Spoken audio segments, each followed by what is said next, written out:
আসসালামু আলাইকুম। আল্লাহর রহমতে যে যেখানেই আছেন সুস্থ আছেন, ভালো আছেন। আশা করি ভিডিওতে একটা লাইক দিয়ে দেখা শুরু করবেন এবং শেষ পর্যন্ত থাকবেন। আজকে আমি অনেক রেসিপি করেছি, তবে সবগুলো রেসিপি শেয়ার করতে পারবো না। কেন পারবো না? তার কারণ হচ্ছে বাসায় মেহমান আসবে, আর মেহমান আসলে কিন্তু বাসায় কাজ বেড়ে যায়। সব কিছু গুছিয়ে রান্না শেষ করা আর এসব করতে করতেই সব রান্নার ভিডিও করা হয়ে ওঠেনি। তবে ছোট ছোট ক্লিপ আকারে নিয়েছিলাম, সেগুলো এখানে অ্যাড করে দিয়েছি। আমি এখানে আলু ভাজি করেছি, ডিম ভুনা, মাছ ভাজি, মাছের ভর্তা আর করেছি ছোলার ডালের রেসিপি। সব রেসিপি শেয়ার না করলেও আজকে আমি মুরগির মাংসের ভুনা রেসিপি দেখাবো। আশা করি রেসিপিটি আপনাদের কাছে ভালো লাগবে। এখানে ব্রয়লার মুরগির মাংস নিয়েছি 2 কেজি। ভালোভাবে ধুয়ে আমি পানি ঝরিয়ে নিয়েছি। এবার কড়াইয়ে তেল গরম করে নেব। তেল গরম হয়ে গেছে, এখন আমি সবটুকু মাংস একবারে দিয়ে দেব। একইভাবে মাংস খেতে কিন্তু ভালো লাগে না, এই জন্য আমি এক এক দিন এক একভাবে মুরগির মাংসের ভুনাটা করে থাকি। তো আজকে আমি মাংসটাকে ফ্রাই করে তারপরে ভুনা করব।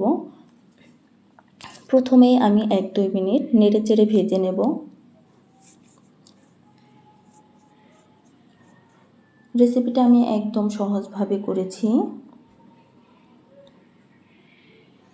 মাংসে সুন্দর একটা কালার আসার জন্য এখানে আমি দিয়ে দিলাম সামান্য পরিমাণে হলুদ দিয়ে মাংসের সাথে ভালোভাবে মিশিয়ে নিতে হবে এবং তারপরে আমি 5-6 মিনিটের মতো ফ্রাই করে নেব।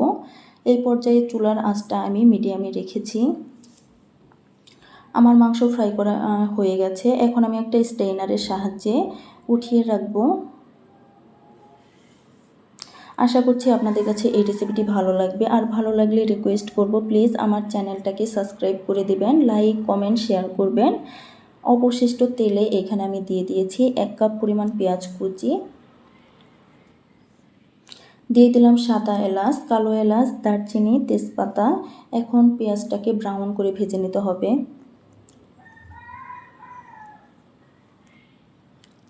এখানে এখন আমি দিয়ে দেব আদা পেস্ট 2 চা চামচ, রসুন পেস্ট 1.5 চা চামচ। আবারও নেড়ে চেড়ে আমি ভেজে নেব যাতে আদা রসুনের কাঁচা গন্ধটা চলে যায়।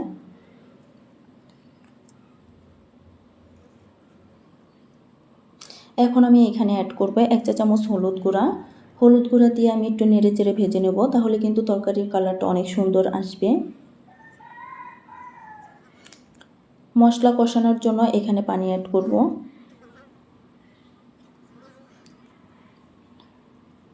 দিয়ে দেব মরিচ গুঁড়া 2 চা চামচ, ধনিয়া গুঁড়া 1.5 চা চামচ, স্বাদ মতো লবণ। মশলাটাকে এবার নেড়ে চেড়ে ভালো মতো কষিয়ে নিতে হবে।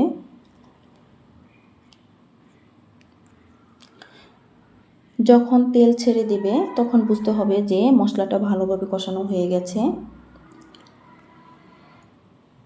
আমার মশলাটা কিন্তু একদম পারফেক্টভাবে কষানো হয়ে গেছে। এখন আমি ভেজে রাখা মাংসটুকু দিয়ে দিলাম। মাংসের সাথে মশলা ভালোভাবে মিশিয়ে নিতে হবে।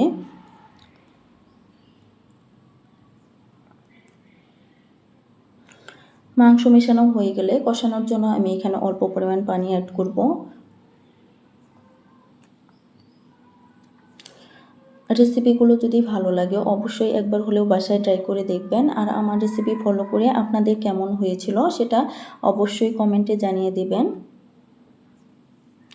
কয়েকটা কাঁচামরিচ দিয়ে এবার ঢাকনা দিয়ে ঢেকে আমি মাংসটাকে কষিয়ে নেব। ভিডিওটি যারা ফেসবুক পেজ থেকে দেখবেন তাদের কাছে রিকোয়েস্ট করব রেসিপিটি ভালো লাগলে পেজটা ফলো করে দিবেন, লাইক কমেন্ট শেয়ার করবেন। আর আপনারা যারা অলরেডি আমার পেজটাকে ফলো করেছেন এবং আমার ইউটিউব চ্যানেলটাকে সাবস্ক্রাইব করে নিয়মিত চ্যানেলের সাথেই আছেন তাদেরকে জানাই অসংখ্য অসংখ্য ধন্যবাদ। আমার মাংস কষানো হয়ে গেছে। এখন আমি এখানে পরিমাণ মতো ঝোল দিয়ে দিলাম। ঝোলের পরিমাণটা একটু কমিয়ে দিয়েছি কারণ মাংসটা আমি ভালোভাবে কষিয়ে নিয়েছি, আবার ফ্রাইও করেছিলাম। এখন আমি 5-6 মিনিটের মতো ঢাকনা দিয়ে ঢেকে রান্না করে নেব। এই পর্যায়ে চুলার আঁচটা কিন্তু আমি হাই রেখে দিয়েছি।